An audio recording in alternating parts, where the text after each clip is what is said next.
comunidade, de pessoas que não aceitavam isso, de pessoas que, por mais que não tivessem acesso à Bíblia, mas viam que alguma coisa estava errada.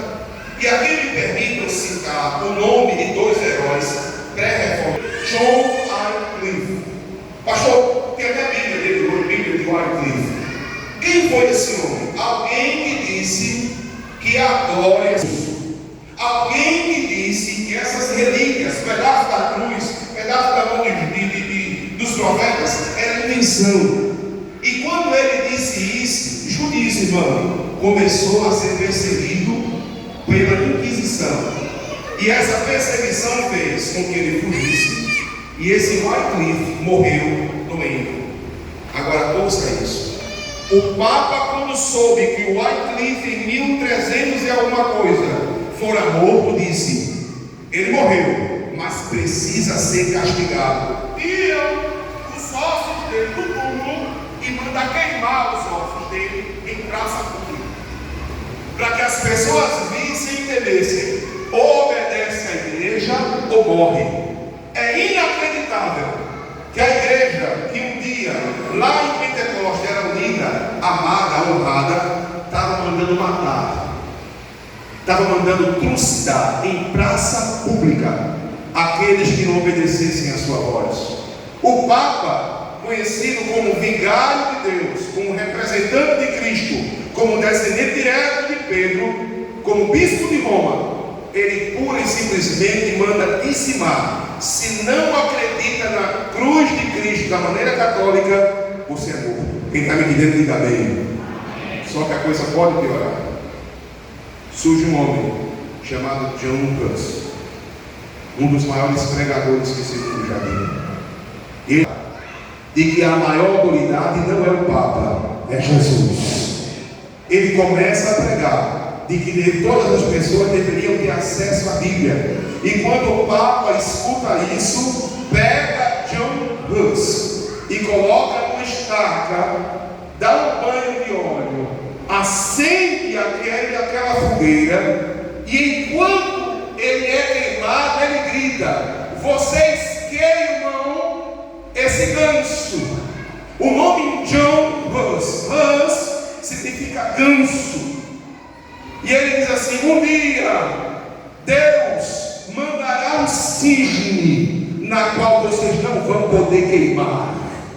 Antes de 100 anos esse homem virá, e quando ele vir, vocês não poderão queimar. Glória ao nome de Jesus. A igreja de Cristo era isso. Na parede, imagem. No púlpito, alguém desvirtuado. Os bispos cheios de dinheiro no bolso. Aí tornou-se pessoas que ameaçavam matar. O mandamento amarás teu próximo como a ti mesmo já era. O mandamento de amar o próximo e ser humilde, não. Quanto mais poder, melhor. E aqui me permita abrir um parêntese. Um dos piores cânceres da igreja em todos os tempos chama-se política. A igreja de Cristo, na época medieval, começa a ficar deturpada desde Constantino. No momento em que a igreja ganha poder de Estado e essa simbiose acontece, a igreja fica misturada. Do nada, começa-se a venerar Maria. E alguns dos nossos irmãos dizem: não, venerar é diferente de adorar. E será que é mesmo? A chamada hiperbolia. Ouçam isso. Eles cantam, rezam, choram o texto, pegam o rosário e usam a imagem. Ouça, meus irmãos, o nome disso é idolatria. É idolatria. Mas a igreja de Cristo, naquela época, foi igreja política. Entenda uma coisa: eu tive o prazer de ser pastor do meu companheiro Lupécio, hoje ex-prefeito de Olinda. Olha o prefeito, né? Olha o prefeito. E eu me lembro que quando o Lupa foi ali em quarta etapa 1, inclusive na época de Manassés, quando dirigia ali Manancial 1, perdão, quarta etapa 1, recordo muito bem que uma das coisas que a gente discutia é: e o prefeito, será que vai ter que ir no carnaval também? E se houver um evento dentro do kardecismo, o prefeito tem que ir ou não? Sim ou não? Sim. Então houve um período na igreja onde quem comandava a igreja era um político. Por isso a igreja teve que transformar-se em uma igreja cristã e ao mesmo tempo uma igreja pagã. É a igreja de hoje. Quando Lutero, não é à toa que, por exemplo, 25 de dezembro, onde nós chamamos de Natal, para o misticismo e o ocultismo, é o dia do Yom Rishon, Deus Sol. O Deus Sol era comemorado 25 de dezembro. O que é que o Papa fez? Transformou 25 de dezembro no nascimento de Cristo. Todos aqueles que conhecem de data cristã, o mês de Missão, o mês de Abiá, sabem que o nascimento de Cristo foi no meados de setembro, nunca foi em dezembro. Naquela época se falava de Ana dos Efésios, uma figura feminina na igreja. Foi consultado o Concílio Trento e foi colocado Maria como mãe de Deus e não somente mãe de Jesus. Para o católico, Maria não é apenas mãe de Cristo, ela é mãe do próprio Deus. Quem pode dizer amém? É forte. Continuemos. Vamos lá. O ambiente onde a reforma começa, Deus preparou da melhor maneira possível. Primeiro, já se havia uma insatisfação com a igreja de forma tremenda, principalmente na sociedade. Primeiro, a imprensa nasce no período da reforma protestante. Segundo, no período da reforma começa a nascer o renascentismo, ou seja, as pessoas começam a pensar. Repita comigo, a pensar. Ouça isso, meus irmãos. Aonde o catolicismo mais impera é justamente aonde os países são de terceiro mundo. Vou repetir. A maioria dos países pobres, tirando Itália e Portugal, são países de maioria católica. Quanto maior é o protestantismo, maior é aquele e rico é aquele país. A Europa mais rica, protestante. A nação mais rica do mundo, os Estados Unidos, é de maioria evangélica. Ou seja, quanto mais acesso à educação, maior esse povo ser protestante. Quem está me entendendo, diga amém. Nós entendemos aqui, preste atenção, que o ambiente era perfeito. Primeiro, insatisfação com a igreja. Segundo, imprensa. Isso faria com que a mensagem que Martinho Lutero estava preparando fosse divulgada em todo o mundo. As 95 teses que vamos ver daqui a pouco começam a ser divulgadas não somente no mundo de então, mas em todos os países em redor. E isso com a revolução, porque primeiro, se revoltar contra alguém que não faz nada é uma coisa, mas se revoltar com quem tem o poder é muito difícil.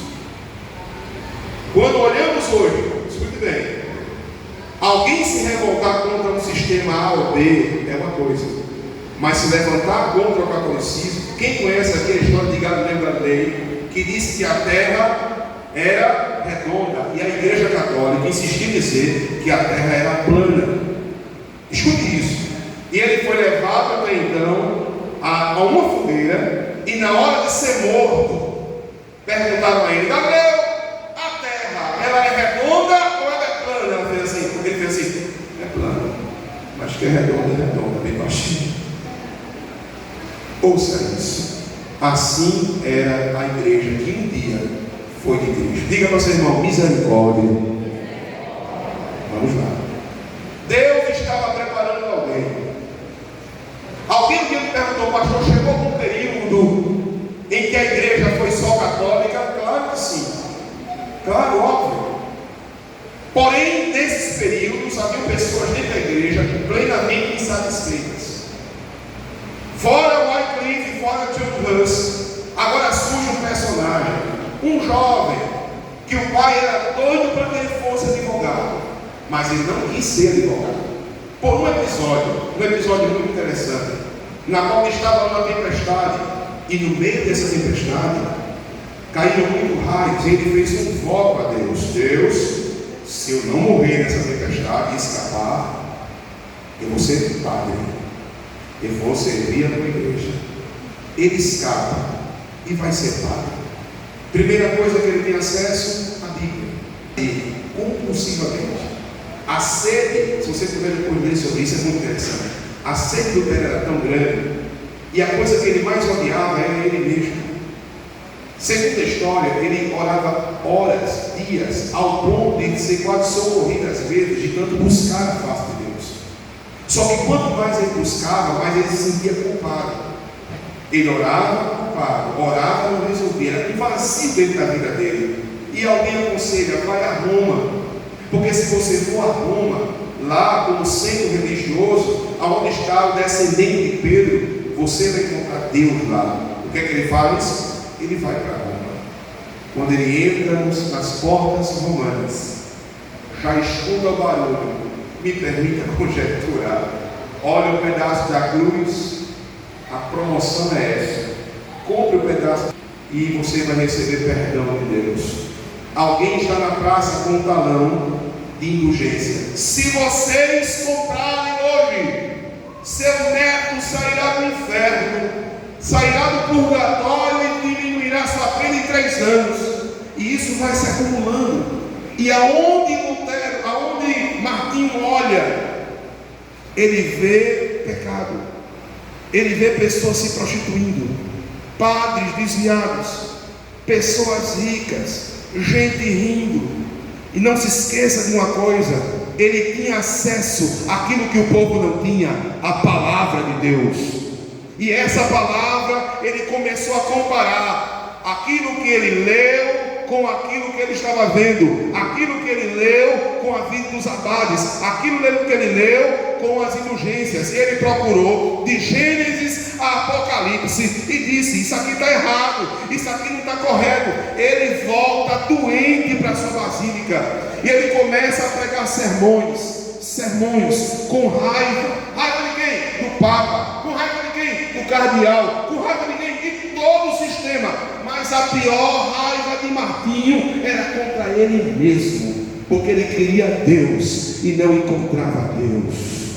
Levante sua mão e diga assim: Senhor, te encontrar basta ter fé. Diga para alguém: é para ter fé. Quem pode glorificar a Deus? Porque encontramos Deus pela fé. Aleluia. E ele leu, vamos lá para a Bíblia, irmão, por gentileza, no texto que lemos a leitura de hoje, por gentileza, Epístola, capítulo 1, versículo 17. Martinho leu exatamente diz: porque nele se descobre a justiça de fé em, como está escrito, o justo viverá pela. É por missa, é por indulgência, é por rosário, é por purgatório, é pelo Papa. Não, o justo vive pela fé em Jesus de Nazaré. Aleluia. E o que é que ele faz? Aquilo entra como um trovão na vida de Martinho, porque ele compreendeu que não precisava subir de joelho escada, que não precisava se bater, que não precisava se martirizar, não precisava fazer romaria para... Não, bastava ele ter fé em Jesus Cristo e ele seria salvo.